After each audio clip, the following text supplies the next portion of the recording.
امین والصلاة والسلام علی سید الانبیاء والمرسلین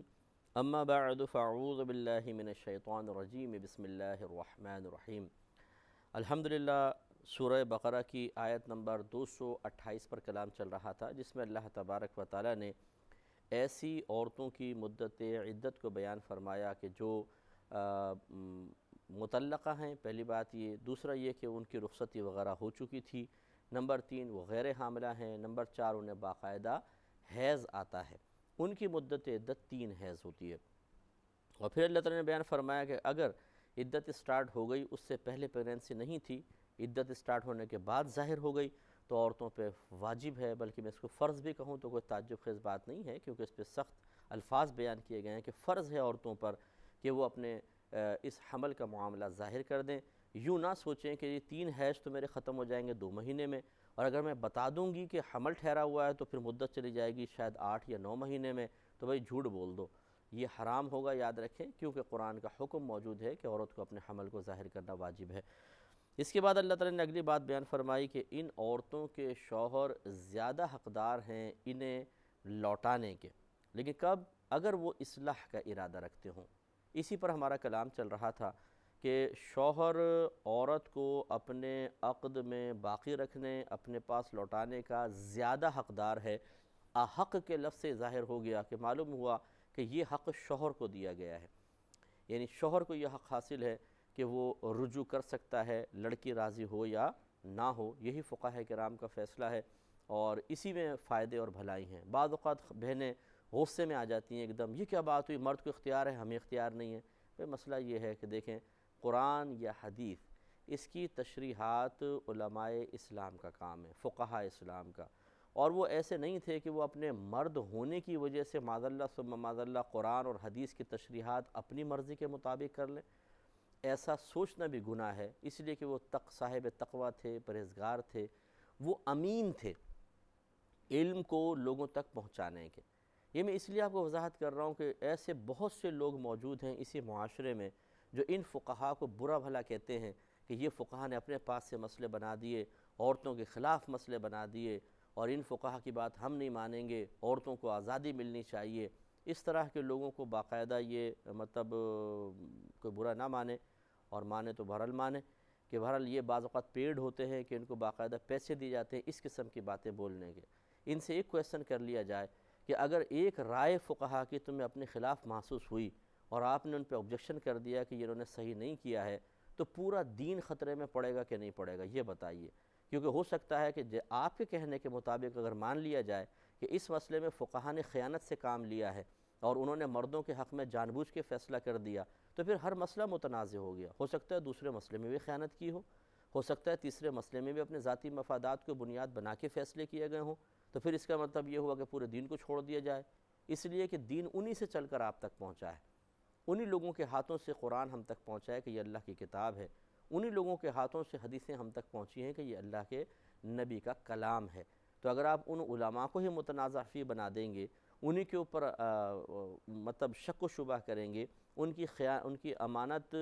کے معاملے کو، ان کے امین ہونے کو مشتبہ بنا دیں گے، ان پہ خائن ہونے کا الزام لگائیں گے صرف اس وجہ سے کہ آپ کے کچھ ذاتی مفادات اس میں پوشیدہ ہیں، تو نتیجہ یہ نکلے گا کہ یہاں تو شاید وقتی کامیابی ہو جائے کہ ایک ہوتا ہے کہ بہت بڑا طبقہ ہوتا ہے جو بعض اوقات اس طرح کی آزادی کے نعرے کو لائک کرتے ہوئے ایسے لوگوں کے پیچھے چل پڑتا ہے، لیکن میدان محشر میں کیا ہوگا؟ اور میں تو اکثر یہی کہتا ہوں کہ جب ایک آدھ کسی مسئلے پر اچھل کے بول رہے ہو تو انہوں نے یوں کر دیا، تو بھی ایسا کریں پھر فقہاء کے ساری آراء ہٹا دیں اور قرآن و حدیث ان کے سامنے رکھ دیں اور بولے لاؤ آپ مسئلے نکال کے بتاؤ۔ اگر ہمت ہے نا تو نکالیے ذرا مسئلے، سارے مسئلے نکالیں، ان فقہاء پہ تو اعتماد ہی نہ کرو کیونکہ یہ تو معاذ اللہ ثم معاذ اللہ خائن ہے، اب نکال کے بتاؤ ذرا قرآن و حدیث سے۔ پھر یہ ایک لفظ بھی بول دے تو پھر ہمارا نام بدل دیجیے گا، یہ کوئی ہنسی مذاق کا کام ہے؟ بچوں کا کام ہے یہ جتنے بڑکے مارتے ہیں نا بڑے بڑے بیٹھ کے کسی ایک مسئلے کو بنیاد بنا کے ثابت کرنے کی کوشش کرتے ہیں کہ ہم زیادہ ذہین ہیں اور فقہاء تو معاذ اللہ چنے بیچ رہے تھے، ہم دین کو زیادہ جانتے ہیں، فقہاء کی تو قرآن و حدیث پہ نظر ہی نہیں تھی۔ یہ خوش فہمیاں 2 منٹ میں ہرن ہو سکتی ہیں کہ آپ قرآن و حدیث سامنے رکھ دیں کہ بنائیے، نکالیے، سارے احکام نکال کے بتائیے، یہ ایک حکم صحیح طریقے سے نکال دیں تو بات بن جائے۔ تو اس لیے جو ہماری عوام ہمیں سن رہی ہے، ان سے ہماری گزارش ہے کہ اس قسم کے لوگوں پہ بالکل اعتماد نہ کریں۔ یہ اپنے ذاتی مفادات کے لیے کچھ بھی کر سکتے ہیں، دین کو بدل سکتے ہیں، کچھ بھی کر سکتے ہیں۔ وہ فقہا ایسے نہیں تھے، وہ اللہ تعالیٰ کے پیارے حبیب کریم صلی اللہ علیہ وسلم کے حقیقتاً نائب تھے۔ بخاری اٹھا کے پڑھیں، العلماء ورثۃ الانبیاء، کہ علماء نبیوں کے وارث ہیں، یہ بخاری کہہ رہی ہے۔ تو اب علماء سے مراد یہ لوگ ہیں، یقینی سی بات ہے کہ ان پہ علماء کا اطلاق نہیں ہوتا، تو جو نبی کا وارث ہے اس سے معلوم کریں یا تم سے معلوم کریں؟ نبی کے وارث تو خائن ہو گیا، اور یہ ہیں امین، ان سے پھر دین حاصل کریں۔ اس لیے ذرا تھوڑا سا ہماری عوام کو بھی سوچنا چاہیے، ایسا نہیں کہ کوئی بھی میڈیا پر بیٹھ کر، کسی بھی چینل پر بیٹھ کر کچھ بھی بول رہا ہو تو وہ بہت ہی زیادہ مضبوط رائے رکھنے والا ہوتا ہے۔ عموماً ایسا ہوتا ہے کہ بعض اوقات ان کے سامنے جن لوگوں کو بٹھایا جاتا ہے ان میں بولنے کی صلاحیت نہیں ہوتی، تو ہم سمجھتے ہیں یہی صحیح ہے، دوسرا غلط ہے۔ یہ غلط چیز ہے۔ برابر کے ذرا لوگوں کو بٹھایا جائے، جو صحیح تکلم کرنے والے ہیں ان کو بٹھایا جائے۔ اور صحیح بات یہ ہے کہ میں آپ کو عرض کروں کہ جو صحیح بولنے والے ہیں وہ اس طرح کے لوگوں کے ساتھ بیٹھنا ہی پسند نہیں کرتے ہیں، کیونکہ ان کا ایک معقول سا سوال ہے کہ آخر یہ ہیں کس قابل کہ یہ ہمارے ساتھ بیٹھ کر دین کے معاملے پر بحث کریں، جن کو الف بھی نہیں آتی دین کی۔ یہ بالکل ایسے ہی ہوگا نا، اب جیسے آپ ایک فیلڈ کے ماہر ہیں مثال کے طور پر، اور کوئی اناڑی شخص کو آپ کے ساتھ بٹھایا کہا جائے اب تم دونوں کا مقابلہ اور مناظرہ ہوگا، تو آپ بھی ایک لمحے کے لیے کہیں گے یار کسی صحیح آدمی کو تو لے کر آؤ میرے سامنے، ان کو لا کے بٹھا دیا۔ تو ہوتا یہ ہے کہ اس قسم کے لوگ صحیح طریقے سے نہ دین کو سمجھے ہوتے ہیں نہ کچھ، ایک آدھ مسئلہ لے کر اس پہ بڑھ کے بول رہے ہوتے ہیں، اور ہماری عوام یہ سمجھتی ہے، جو بیچاری بالکل بھولی بھالی عوام ہے، اسے سوچنا چاہیے کسی ایک مسئلے پر اگر کوئی اچھل کے بول رہا ہے تو کیا پورے دین کو اس نے سمجھ لیا؟ ہر مسئلے پہ اسی طرح بولنے کی اس میں صلاحیت ہے؟ تو پھر وہی پریکٹیکل کروا لیا جائے، قرآن حدیث سامنے رکھ دیا جائے اور کہا جائے کہ ماشاءاللہ جب آپ اتنے ذہین ہیں کہ بغیر کوئی عربی کتاب پڑھے، بغیر اصول فقہ پڑھے، بغیر اصول تفسیر پڑھے، بغیر اصول حدیث پڑھے سب مسئلے نکال سکتے ہیں، تو بھئی یہ فقہا کو چھوڑ ہی دیجئے۔ ان بیچاروں نے تو اپنا ٹائم ضائع کیا آپ کے کہنے کے مطابق، لیجئے آپ نکال کے بتائیے۔ تو اس لیے بہرحال کوئی بات کسی کو بری لگے تو میں معذرت چاہتا ہوں، لیکن اس پہ ذرا غور و تفکر کرنا چاہیے کہ اس طرح فقہا کو چیلنج کرنا، اور وہ لوگ جو متقی تھے، پرہیزگار تھے، ذاتیات سے ہٹ کر چلتے تھے، اللہ تعالیٰ اس کے رسول کی رضا کے لیے کام کیا کرتے تھے، ان پہ اس طرح شکوک و شبہات کرنا قطعاً غیر مناسب ہے۔ تو لہٰذا یہ نتیجہ نکلا کہ مرد حضرات جو ہیں وہ عورتوں پر فوقیت رکھتے ہیں، رجوع کے معاملے میں بچی چاہے نہ چاہے شوہر رجوع کر سکتا ہے۔ اور اس پر آگے دیکھیں، اگر آپ تھوڑا سا غور کر لیں تو ایک آپ کو اس پہ دلیل ملے گی۔ اللہ تعالیٰ فرماتا ہے وَلَهُنَّ مِثْلُ الَّذِي عَلَيْهِنَّ بِالْمَعْرُوفِ، اور ان عورتوں کے لیے بھی انہی مردوں کے برابر حقوق ہیں، بالمعروف کہ بھلائی کے ساتھ، اچھائی کے ساتھ، معروف طریقے کے ساتھ، جس طرح مردوں کے حقوق ہیں ویسے عورتوں کے حقوق بھی ہیں۔ لیکن وَلِلرِّجَالِ عَلَيْهِنَّ دَرَجَةٌ، لیکن مردوں کے لیے ان عورتوں پر ایک درجہ زیادہ ہے، یعنی اللہ تعالیٰ نے ان مردوں کو عورتوں پر فوق رکھا ہے۔ اس سے ظاہر ہو گیا یہ جو برابری کا نعرہ لگاتے ہیں کہ جی برابر ہونا چاہیے، مرد بھی برابر، عورت بھی برابر، اور ہمارا مذہب مساوات کا درس دیتا ہے، اور یہ تقسیم مولویوں نے نکال دی ہے کہ جی مرد فوق ہے، عورت اس کے ماتحت ہے، یہ غلط ہے۔ ہم اس تقسیم کو نہیں مانتے۔ جو اس تقسیم کو نہیں مان رہا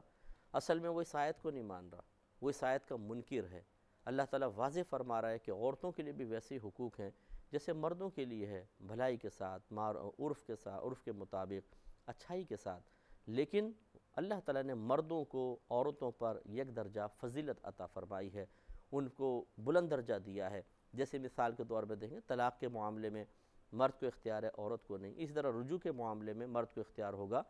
عورت کو نہیں۔ یہ قرآن کہہ رہا ہے، حدیثیں کہہ رہی ہیں، پھر فقہاء اسلام جو اس کی تشریحات کرنے والے ہیں، مفسرین کرام جو قرآن کی تشریح کرنے والے ہیں، محدثین، شارح، حدیثوں کے شارح کہ جو حدیثوں کی شرح کرنے والے ہیں، وہ لوگ بڑے اچھے اور متقی پرہیزگار لوگ تھے۔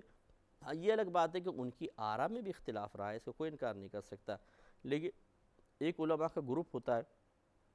جس کو کہتے ہیں اصحاب ترجیح، یعنی ایسے افراد ہوتے ہیں جن کو اللہ نے بڑا بہترین فہم دیا ہوتا ہے، اتنا تو علم نہیں ہوتا کہ وہ خود اصول بنا کے قرآن و حدیث سے براہ راست مسئلے نکال سکیں،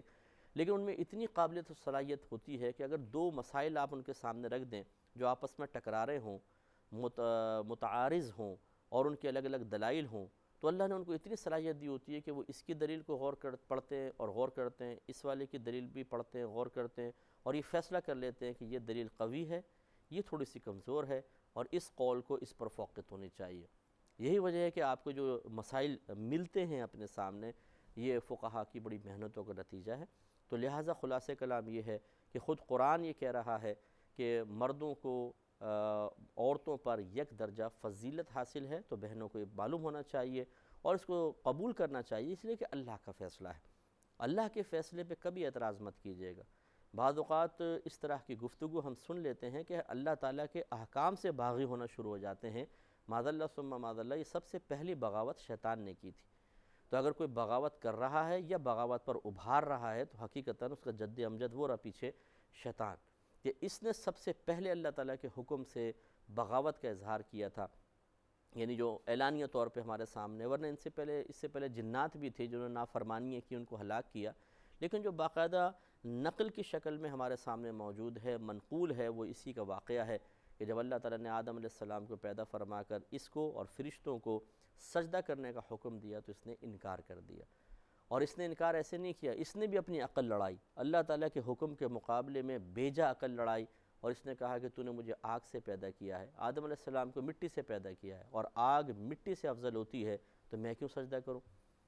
اس کو اتنی سمجھ میں نہیں آئی کہ مٹی کو آگ پر ڈالو تو آگ فنا ہو جاتی ہے، اور آگ پر مٹی کو گرم کرتے رہو تو کوئی اثر نہیں ہوتا، صرف گرم ہوتی ہے، فنا نہیں ہوتی ہے۔ تو جو فنا ہونے والا ہے وہ ارذل ہوتا ہے، کمتر ہوتا ہے، جو باقی رہنے والا ہو وہ اعلیٰ ہوتا ہے، فوق ہوتا ہے۔ لہٰذا آدم علیہ السلام تو تجھ سے فوقیت رکھتے ہیں، لیکن اس نے شیطان پن کیا۔ اللہ تعالیٰ نے فرمایا کہ ابا واستکبر وکان من الکافرین، اس نے انکار کیا، تکبر کیا، اور کفر کرنے والوں میں سے ہو گیا۔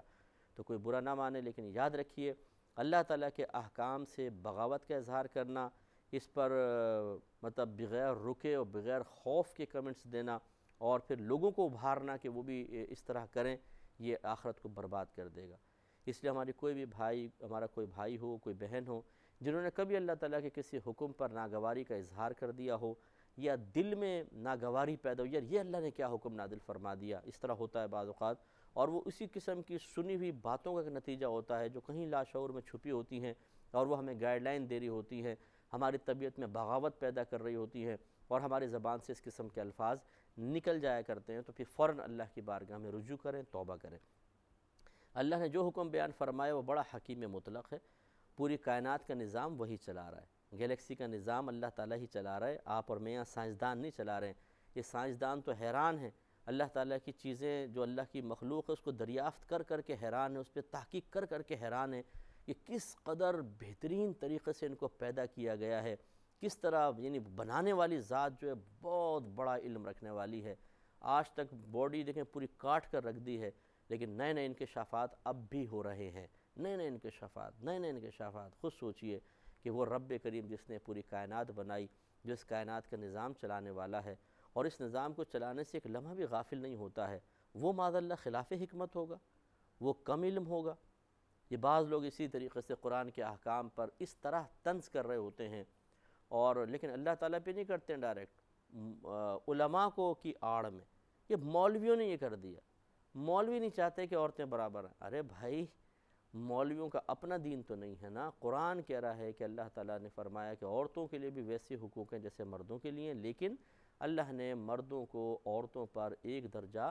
فوقیت عطا فرمائی ہے، یعنی بعض مقامات پہ مرد کے لیے فوقیت کا معاملہ ہوگا، اور اس کو صدق دل سے قبول کرنا چاہیے۔ اس لیے ہمارے بھائی بہن جو ہیں وہ ذرا توجہ سے اس بات کو سمجھیں۔ تو پچھلی بات پہ دوبارہ آتے ہیں، اللہ تعالیٰ فرماتا ہے اور ان کے شوہر زیادہ حقدار ہیں ان عورتوں کو لوٹانے کے اگر اصلاح کا ارادہ رکھتے ہوں۔ تو اس لیے جو میرے ایسے بھائی ہیں کہ جنہوں نے اپنی بیویوں کو لٹکا کر رکھا ہوا ہے، اور صرف اس قصد و ارادے سے کہ اس کو میں تکلیف دوں گا، اذیت دوں گا، اس کو شادی بھی نہیں کرنے دوں گا، یاد رکھیے آپ کے لیے بہت بڑا گناہ جاریہ ہو رہا ہے، اتنا بڑا گناہ جاریہ ہے کہ آپ تصور نہیں کر سکتے۔ ایک ایک لمحہ جو وہ لڑکی اذیت میں گزار رہی ہے، آپ کے اس کو مقید کر لینے کی بنا پر، ابھی تو آپ کو سکون مل رہا ہے نا کہ میں سکون سے ہوں، وہ تکلیف میں، موت کا ایک جھٹکا آپ کو اتنی اذیت میں مبتلا کرے گا کہ آپ تصور نہیں کر سکتے۔ اور پھر اس عورت کا ایک ایک لمحہ جو اذیت میں گزرا ہے، یہ ایک ایک لمحے کی تکلیفیں عذابات بن کر آپ کے قبر میں آپ پر مسلط کر دی جائیں گی، جو کیڑے مکوڑوں کی شکل میں ہو سکتی ہیں، سانپوں کی، بچھوؤں کی شکل میں، آگ کی شکل میں، اور وہاں پہ آپ تندور، جیسے تندور کے اندر مرغی کو بھونتے ہیں نا، چلاتے ہیں، اور تندور کی آگ جلاتی ہے چیزوں کو، ایسے آپ کے جسم جلے گا اور آپ کو تکلیفیں ہوں گی اور آپ کی چیخیں دور دور تک پہنچیں گی۔ رحمت کونین صلی اللہ علیہ وسلم نے ارشاد فرمایا کہ جب مردے کو عذاب ہوتا ہے تو انسان اور جن کے علاوہ ہر چیز اس آواز کو سنتی ہے، لیکن اب دیکھیں انسان جن اس لیے نہیں سنتے کہ یہ غیبی معاملہ اگر ظاہر ہوگا تو ہم کھانا پینا چھوڑ دیں گے، کافر ایمان لے آئے گا فوراً کہ نہیں یار عذاب قبر ہے، صحیح اسلام کہتا ہے، تو اس لیے غیبی معاملات کو پوشیدہ رکھا گیا ہے، تو چیخیں سنائی دیں گی اور تکلیفیں ہوں گی، عذاب ہوں گے شدید قسم کے، اور پھر یہاں پر ختم نہیں ہوگا۔ اچھا قبر میں کتنے عرصے تک رہنا ہے کچھ پتہ نہیں، 10 سال، 20 سال، 1000 سال، 2000، 5000، 10,000 سال، اللہ بہتر جانتا ہے کب قیامت قائم ہوگی۔ اور پھر اگر یہ معاملہ ہوتا کہ چلو قیامت قائم ہوئی، سکون مل گیا، وہ بھی نہیں، ذلیل کر کے قبر سے نکالا جائے گا اور انتہائی ذلت و رسوائی کا سامنا کرنا پڑے گا، اللہ کی بارگاہ میں پہنچیں گے اور وہاں یہی بیوی سامنے کھڑی کر دی جائے گی اور اس سے کہا جائے گا کہ اب اپنا حساب کتاب لو۔ نبی کریم صلی اللہ علیہ وسلم نے ارشاد فرمایا کہ تم جانتے ہو کہ میری امت کا مفلس کون ہے؟ صحابہ کرام علیہم رضوان نے عرض کیا رسول اللہ صلی اللہ علیہ وسلم ہمارے درمیان تو مفلس وہ شخص کہلاتا ہے جس کے پاس نہ دراہیم ہوتے ہیں نہ دنانیر ہوتے ہیں، یعنی پیسہ نہیں ہوتا، جو کنگال ہوتا ہے اس کو مفلس کہتے ہیں۔ سید دو عالم صلی اللہ علیہ وسلم نے، مخبر اعظم صلی اللہ علیہ وسلم نے ارشاد فرمایا لیکن میری امت کا مفلس شخص وہ ہوگا جو پہاڑوں کے برابر نیکیاں لے کر آئے گا، لیکن اس نے کسی کو مارا ہوگا،